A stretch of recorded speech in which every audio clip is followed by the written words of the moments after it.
देसी शासकों, उत्पीड़कों, अत्याचारियों, अन्यायियों, बलात्कारियों, सामंतवादियों, ब्राह्मणवादियों, वर्चस्ववादियों और हर तरह के पितृसत्तावादियों के खिलाफ लड़ी, जेल गई और गोलियां खाकर शहीद हुई। उनका पहला संघर्ष पिता की मजदूरी के लिए था। उनका दूसरा संघर्ष अपने एक पेड़ के लिए था। उनका तीसरा संघर्ष गांव के दूध सवर्ण पुरुषों के छेड़छाड़ के खिलाफ था।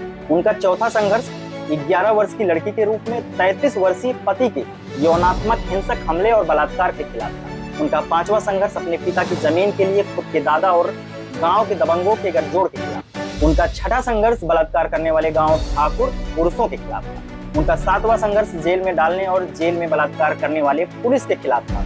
उनका आठवां संघर्ष उनके साथ बलात्कार की कोशिश करने वाले डाकू बबलू गुर्जर के खिलाफ था। नमस्कार।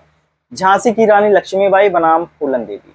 क्यों झांसी की रानी राष्ट्रीय नायिका है और क्यों फूलन देवी को राष्ट्रीय नायिका इस देश ने नहीं माना? आधुनिक भारत में राष्ट्रीय नायक या नायिका स्वीकार करने का सिर्फ एक पैमाना है, सिर्फ एक मानदंड वर्चस्व वाली बौद्धिकों, इतिहासकारों और शासक वर्ग ने गढ़ा।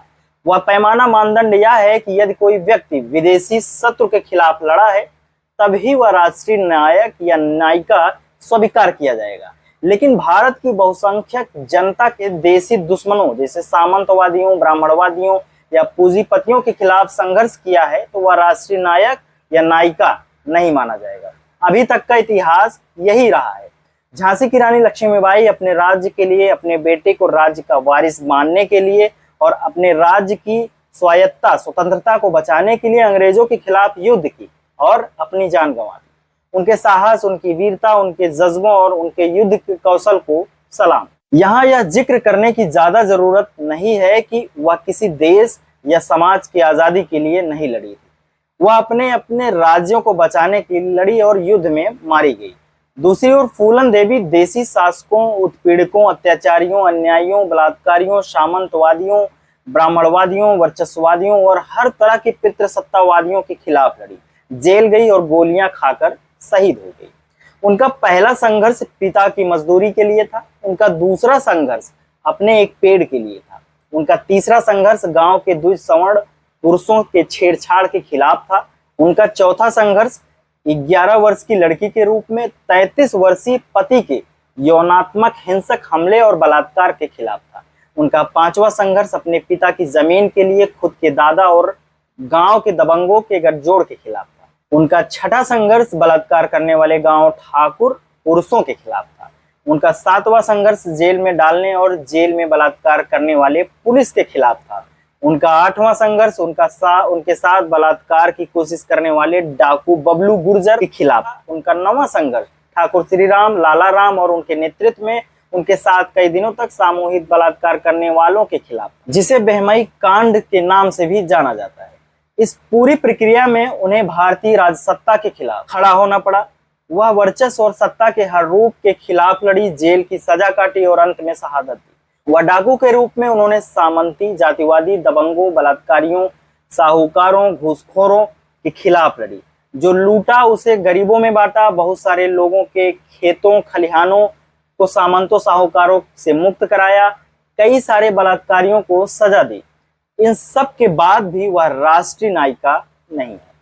झांसी की रानी पर सैकड़ों कविताएं, उपन्यास, कहानियां और जीवनियां लिखी गई। इनमें से कुछ पाठ्यक्रमों में पढ़ाई भी जाती हैं। वह खूब लड़ी मर्दानी, वह तो झांसी वाली रानी। लक्ष्मीबाई एक रानी थी, ब्राह्मण परिवार में पैदा हुई थी, ब्राह्मणवादी पेशवाई के कुल से जुड़ी हुई थी, राज रानी की बेटी थी, कुलीन थी, संभ्रांत थी और सबसे बढ़कर किसी देशी अत्याचारी, उत्पीड़क या बलात्कारी का निशाना नहीं बनाई गई थी। वह अंग्रेज के खिलाफ खड़ी हुई थी। देशी शोषक, उत्पीड़क, सामंत, ब्राह्मणवादी तो उनके भाई बंधु और चाचा ताऊ थे। दूसरी तरफ फूलन एक गरीब घर में पैदा हुई थी, मजदूर की बेटी थी, मल्लाह की बेटी थी, निरक्षर थी, मजदूरी करती थी, ना वर्ग, ना जाति, ना परिवार, ना ज्ञान, किसी तरह से भी कुलीन नहीं थी। सबसे बढ़कर वह देशी सामंतों, ब्राह्मणवादियों, वर्चस्ववादियों, शोषक, उत्पीड़कों और बलात्कारियों के खिलाफ लड़ी थी। फूलन देवी को किसी पाठ्यक्रम में नहीं पढ़ाया जाता है। तथाकथित किसी महान कवि ने उन पर कोई कविता नहीं लिखी। ले दे के नागार्जुन ने एक कविता लिखी, उनमें से भी उन्हें दुर्गा बना दिया गया। असुरों, राक्षसों, अनारियों का वध करने वाली दुर्गा। किसी वृंदावन लाल वर्माओं ने उन पर कोई उपन्यास नहीं लिखा। उन पर लिखने का काम दलितों, बहुजनों के हिस्से छोड़ दिया गया या उनके जाति के लोगों पर। लक्ष्मीबाई के सैकड़ों प्रतिमाएं सरकार या गैर सरकारी स्तर बनाई गई। उन्हें प्रेरणा का स्रोत विशेषकर महिलाओं के लिए माना जाता है। फूलन देवी की कोई सरकारी प्रतिमा लगी हो मुझे नहीं मालूम। उन्हें महिलाओं के लिए प्रेरणा स्रोत मुख्यधारा का बौद्धिक वर्ग माना जाता हो, मुझे ऐसा कुछ नहीं दिखा। यहाँ तक कि वह क्रांतिकारी वामपंथी की नायिका के रूप में प्रतिष्ठित नहीं है। यह बात सिर्फ फूलन देवी तक सीमित नहीं है। यदि कोई व्यक्ति देश के देशी शासकों, उत्पीड़कों, जालिमों, अत्याचारों, बलात्कारियों, सामंतों, वर्ण जाति वर्चस्ववादियों, ब्राह्मणवादियों, जमींदारों, पूंजीपतियों और पितृसत्तावादियों या देशी पूंजीपतियों, कॉरपोरेट के खिलाफ संघर्ष किया है, जान दिया है, जान लिया है, जेल गया है और अपना सब कुछ न्यौछावर कर दिया है, तो उसे राष्ट्रीय नायक, नायिका नहीं माना जाता, ना ही माना गया है। ना ही आज भी यह देश ऐसे लोगों को नायक या नायिका मानने को तैयार है। सोनी सूरी या छत्तीसगढ़ में मारे गए वासुवराज व छत्तीसगढ़ में मारी गई करीब 200 आदिवासी बंदूकधारी महिलाओं नायक नायिका नहीं हो सकते या हो सकती। इसको सबसे अच्छे तरीके से भगत सिंह, चंद्रशेखर आजाद, अशफाक उल्लाह खां, बिस्मिल या किसी अन्य उदाहरण से समझा जा सकता है। कल्पना कीजिए कि भगत सिंह जो थे, जैसे थे, उनके विचार और सपने थे, वे जैसे भारत की कल्पना कर रहे थे और सब कुछ वैसे ही होता, लेकिन उन्होंने लाला लाजपत राय की पिटाई करने वाले अंग्रेज की जगह पटियाला के बलात्कारी अय्याश, 365 रानियों, औरतें रखने वाले, रोज एक नई औरत उठा ले वाले, लोगों को जिंदा जला देने वाले, किसानों, मजदूरों, बधुआ, बलात्कार रखने वाले, उनका निर्मम शोषण करने वाले और अय्याश पटियाला के राजा भूपेंद्र सिंह की सामंती शोषक, उत्पीड़क के प्रतीक के रूप में हत्या कर दिए होते। जो अंग्रेजों का दलाल भी था, तो भगत सिंह के प्रति इस देश की वर्चस्व वाली बौद्धिकों का क्या रोक होता। पंजाब का होने के चलते भगत सिंह को उनके बारे में खूब पता था। भगत सिंह जितना गुस्सा लाला लाजपत राय की पिटाई पर आया, उतना ही गुस्सा भूपेंद्र सिंह द्वारा किसी औरत को उठा लेने, विरोध करने पर, उस औरत के पति, पिता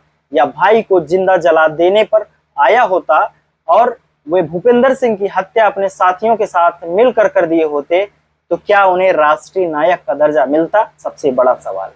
भूपेंद्र सिंह की सभी कारनामे भगत सिंह की आंखों के सामने? मुझे लगता है कि नहीं, क्योंकि ऐसा करने वाले किसी व्यक्ति को राष्ट्रीय नायक, नायिका दर्जा नहीं मिला। यही बात चंद्रशेखर आजाद, बिस्मिल, अशफाक उल्लाह खां, अन्य के बारे में भी लागू होती है। यहाँ तक इस देश उन चापेकर बंधुओं दामोदर हरि चापेकर, बालकृष्ण हरि चापेकर तथा वासुदेव हरि चापेकर को राष्ट्रीय नायक बना दिया गया, जिन्होंने अंग्रेजों की सिर्फ इसलिए हत्या कर